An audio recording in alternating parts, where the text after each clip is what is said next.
2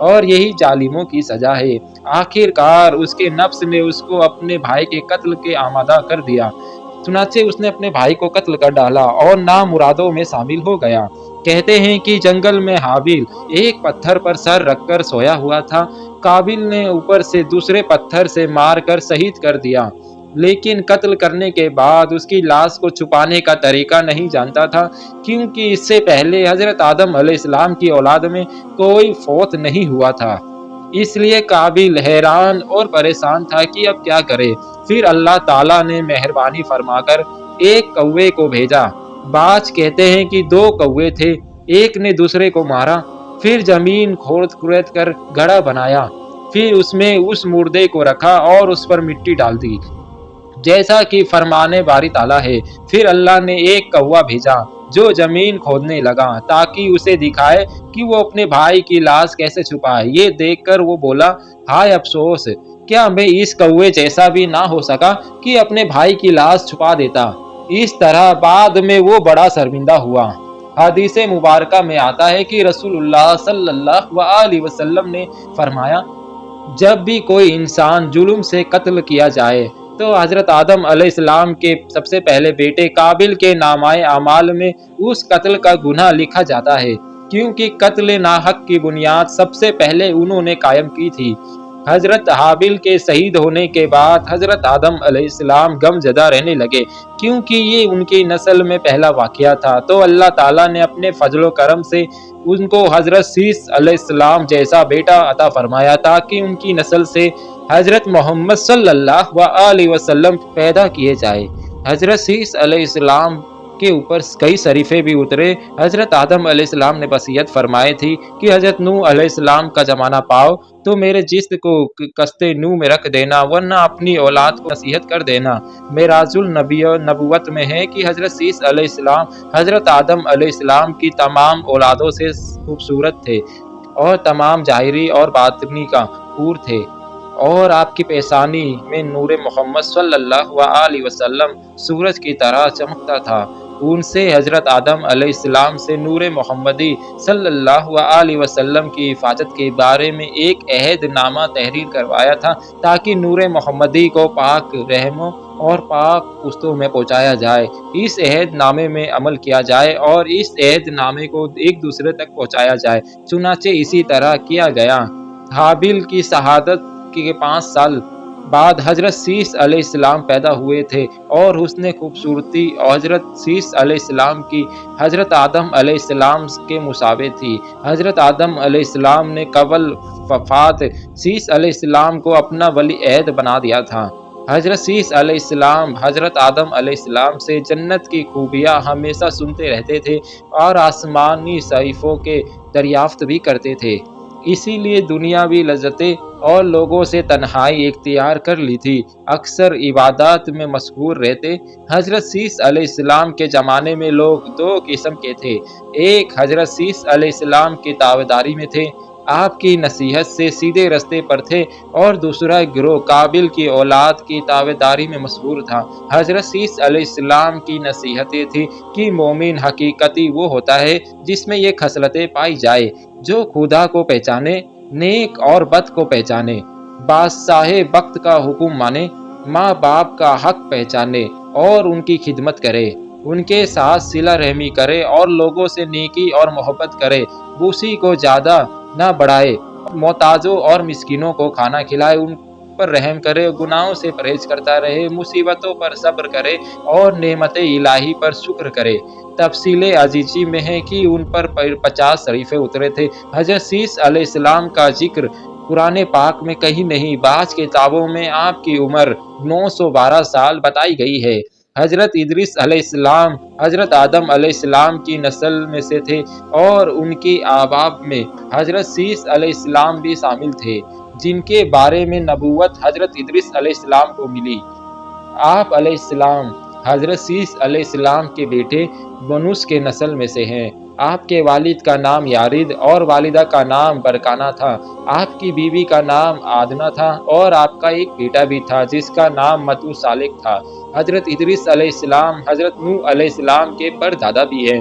آپ علیہ السلام کا اصل نام اکنون یا ہموت تھا۔ آپ کا لقب ادریس ہے۔ آپ کو یہ لقب اس لیے ملا تھا کہ دنیا میں آپ علیہ السلام نے سب سے پہلے لوگوں کو لکھنے پڑھنے کا درس دیا۔ اسی بنا پر لوگ آپ علیہ السلام کو ادریس یعنی درس دینے والا کہہ کر پکارنے لگے۔ آپ علیہ السلام کی ولادت عراق کے شہر بابل میں ہوئی۔ قرآن مجید میں 2 سورتوں میں آپ کا ذکر آیا ہے۔ سورہ مریم کی آیت نمبر 55 میں خدا نے آپ کو سچا نبی کہا ہے۔ سورۃ الانبیاء آیت نمبر 85 اور 86 میں حضرت اسماعیل علیہ السلام اور ذوالکفل علیہ السلام کے ساتھ آپ کو بھی صبر والا اور نیک وقت کہا گیا ہے۔ اور کتاب ادریس کو یاد کرو، بے شک وہ سچے نبی تھے۔ اور جب سیس علیہ السلام کا انتقال ہوا، کچھ عرصے بعد ان کے پیروکار بہت محدود تعداد میں رہ گئے۔ قابل کی اولاد نے کفر اور شرک، بدکاری اور بے حیائی کا بازار گرم کر رکھا تھا۔ زنا کاری اور شراب نوشیاں عام تھی۔ پاکیزہ رشتوں کی پہچان ناپید ہو چکی تھی۔ بتوں کی پوجا اور آگ کی پرستش ہو رہی تھی۔ گویا دنیا پر شیطان اور اس کے حواریوں کا راج تھا۔ حضرت آدم علیہ السلام اور حضرت سیس علیہ السلام کی قائم کردہ صحیح حدود اور احکامات الہی کو پامال کیا جا رہا تھا۔ اور یہی وہ وقت تھا جب اللہ تبارک و تعالیٰ نے اس بگڑی قوم میں ایک نبی محفوظ فرمانے کا فیصلہ کیا اور اس عظیم منصب کے لیے حضرت سیس علیہ السلام کی نسل سے حضرت ادریس علیہ السلام کا انتخاب فرمایا۔ حضرت ادریس علیہ السلام میں وہ تمام خوبیاں، بردہ و کتب موجود تھی جو اللہ کے نبی میں ہونی چاہیے۔ آپ علیہ السلام حضرت آدم علیہ السلام کے دین کے پیروکار، نہایت عبادت گزار، متقی، پرہیزگار اور انتہائی سچے انسان تھے۔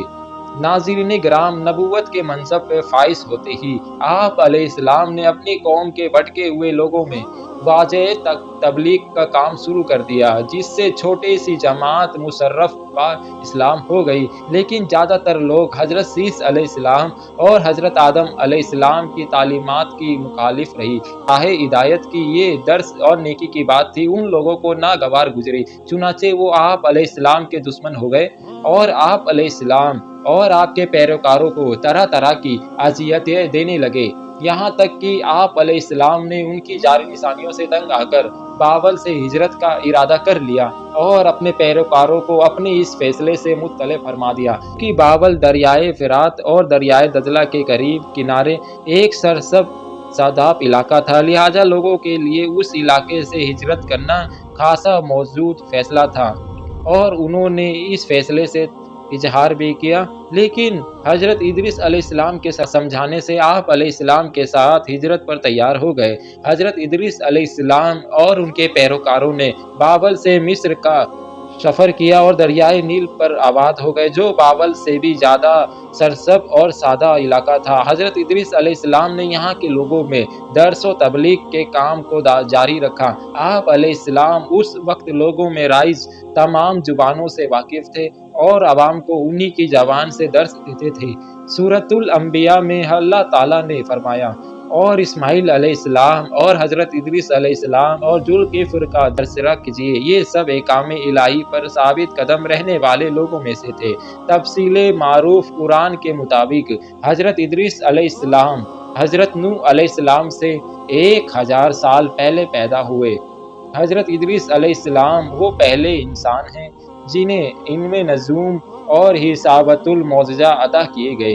نیل سب سے پہلے انہوں نے قلم سے لکھنا اور کپڑا سلنا ایجاد کیا۔ ان سے پہلے لوگ جانوروں کی کھال لباس کے طور پر استعمال کیا کرتے تھے۔ پھر یہ کہ سب سے پہلے ناپ تول کے طریقے آپ علیہ السلام نے متعارف کروائے، اور اسلحہ بھی آپ علیہ السلام کے ایجاد ہے۔ آپ علیہ السلام اسلحہ تیار کر کے بنو قابیل سے جہاد کیا۔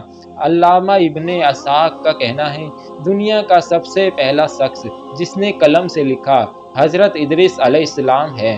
معاویہ بن حکم رضی اللہ تعالیٰ عنہ سے مروی ہے کہ انہوں نے حضور صلی اللہ علیہ وسلم سے احکام کے بارے میں کہا، یہ ایک ایسا علم ہے جس میں ریت پر مخصوص لکیریں کھینچ کر کچھ معلوم کیا جاتا ہے۔ تو رسول اللہ صلی اللہ علیہ وسلم نے فرمایا، یہ ایک پیغمبر تھے جنہوں نے یہ لکھا، لہٰذا جس شخص کا خط ان کے ماں باپ موافق ہو جائے تو چاہے علماء تفصیل فرماتے ہیں پہلا شخص جس نے تبلیغ دین کے لیے واضح کتاب کا سلسلہ شروع کیا وہ حضرت ادریس علیہ السلام تھے۔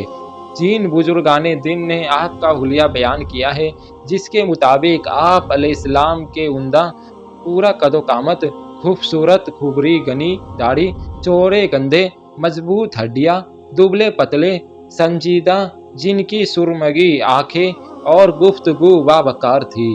ان کی طبیعت خاموش تھی اور جبکہ وہ رستہ چلتے ہوئے نظریں نیچی رکھتے، غصے میں غضب ناک ہو کر بات کرتے ہوئے شہادت کی انگلی سے اشارہ کرنے کے عادی تھے۔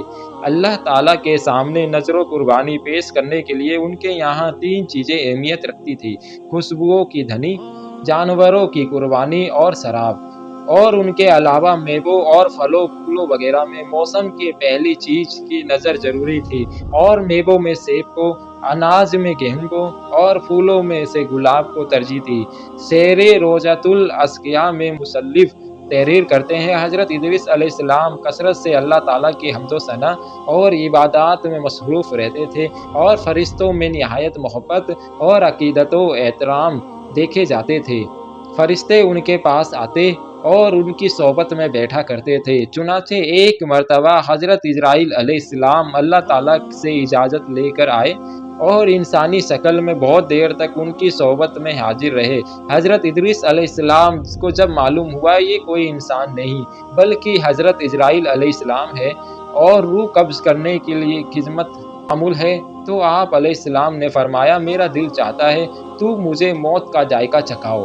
اس پر حضرت اسرائیل علیہ السلام نے اللہ کے حکم سے ان کی روح نکالی اور پھر واپس کر دی۔ اس کے بعد حضرت ادریس علیہ السلام نے ان سے فرمایا میرا دل چاہتا ہے کہ میں جنت اور دوزخ دیکھوں۔ چنانچہ جب حضرت اسرائیل علیہ السلام نے اللہ تعالیٰ سے اجازت لے کر انہیں دوزخ دکھائے تو دوزخ دیکھ کے جنت میں آئے اور بہت دیر تک وہاں کے مناظر دیکھتے رہے۔ آخر حضرت اسرائیل علیہ السلام نے عرض کیا اب واپس تشریف لے چلیے، مگر حضرت ادریس علیہ السلام نے جواب میں کہا جب تک جنت اور دوزخ کو پیدا کرنے والا مجھے یہاں سے جانے کا حکم نہیں دے گا اس وقت میں یہاں سے نہیں جاؤں گا۔ چنانچہ اللہ تعالیٰ نے ایک فرشتے کو مقرر فرمایا کہ وہ ان کے درمیان فیصلہ کر دے۔ حضرت اسرائیل علیہ السلام نے اس فرشتے کو پوری صورتحال بتائی۔ پھر حضرت ادریس علیہ السلام نے فرمایا میں قانون خدا بندی کے مطابق موت کا ذائقہ چکھ چکا ہوں اور جنت میں آ گیا ہوں۔ چنانچہ اللہ تعالیٰ نے فرمایا ہے ہم تم کو اس سے نہیں نکالیں گے، لہٰذا میں یہاں سے نہیں جانا چاہتا۔ حضرت کعب الفات کی روایت ہے کہ فرشتوں نے اللہ تعالیٰ کے حکم سے فیصلہ کیا اچھا آپ علیہ السلام چھٹے آسمان پہ رہیے اور فرشتوں کے ساتھ عبادت کریے۔ چنانچہ حضرت ادریس علیہ السلام چھٹے آسمان پر فرشتوں کے ساتھ عبادت میں مشغول ہے۔ واللہ عالم۔ اس سلسلے میں متفق حدیث یہ ہے کہ حضرت ادریس علیہ السلام چوتھے آسمان پر ہے۔ مجاہد رحمۃ اللہ تعالیٰ علیہ بہت سارے دیگر علماء کرام کا یہ قول ہے۔ حضرت جاہر رحمۃ اللہ تعالیٰ علیہ نے حضرت انس رضی اللہ تعالیٰ عنہ سے منوی معراج کی حدیث نقل کی ہے کہ نبی صلی اللہ علیہ وسلم نے معراج کی رات میں چوتھے آسمان پر پہنچے تو وہاں آپ صلی اللہ علیہ وسلم کی ملاقات حضرت ادریس علیہ السلام سے ہوئی جنہوں نے آپ صلی اللہ علیہ وسلم کو دیکھ کر فرمایا مرحبا صالح بھائی، ساحل نبی۔ ناظرین، حضرت ادریس علیہ السلام کی زندگی میں 2 چیزیں بہت نمایاں ہیں، ایک واضح تبلیغ اور دوسرے آب قابلیت کے ساتھ جہاد۔ کیونکہ انہیں بعض و طبیعت میں ملکہ حاصل تھا، ان کی پہلی کوشش یہ رہی کہ واضح نصیحت کے آب قابل راہ راست پر آ جائیں اور دنیا برائیوں سے پاک ہو کر ایک اللہ کی عبادت کرنے لگے۔ لیکن شیطان نے ان لوگوں کو پوری طریقے سے اپنی گرفت میں لے لیا تھا۔ جب آپ علیہ السلام ان سے اللہ کی وحدانیت کی بات کرتے، ایک اللہ کی عبادت کی نصیحت کرتے، برائیوں کو چھوڑنے کی تنقید کرتے تو یہ باقی ان لوگوں کو ناگوار گزرتی اور وہ آگ ببولا ہو کر انہیں اذیت دیتے، تماشکر اڑاتے، پتھر مارتے۔ دراصل ایک طویل عرصوں تک شیطان کے زیر اثر رہ کر یہ لوگ کفر، شرک اور برائیوں کے دلدل میں گردن تک دھس چکے تھے۔ دنیا واضح طور پر 2 گروہوں میں تقسیم ہو چکی تھی، ایک شیطان کے پیروکار اور دوسرے اللہ رب العزت کے ماننے والے۔ حضرت ادریس علیہ السلام اس صورتحال پر بڑے دل گرفتہ اور پریشان رہا کرتے تھے۔ آپ علیہ السلام نے لاکھ کوشش کی کہ کسی طرح تبلیغ کے ذریعے ان لوگوں کو راہ راست پر لایا جائے، لیکن جب کوئی صورت نظر نہ آئی تو انہوں نے اللہ کے حکم سے ان لوگوں کے خلاف جہاد کا فیصلہ کیا۔ انہوں نے اللہ اور اس کے پیغمبر پر ایمان رکھنے والے نوجوانوں کی ایک جماعت کے ساتھ اعلی کابل کے ساتھ جہاد کیا، جن میں اللہ تعالیٰ نے ان کو کامیابی عطا فرمائی اور بہت سے لوگ دین حق پر آ گئے۔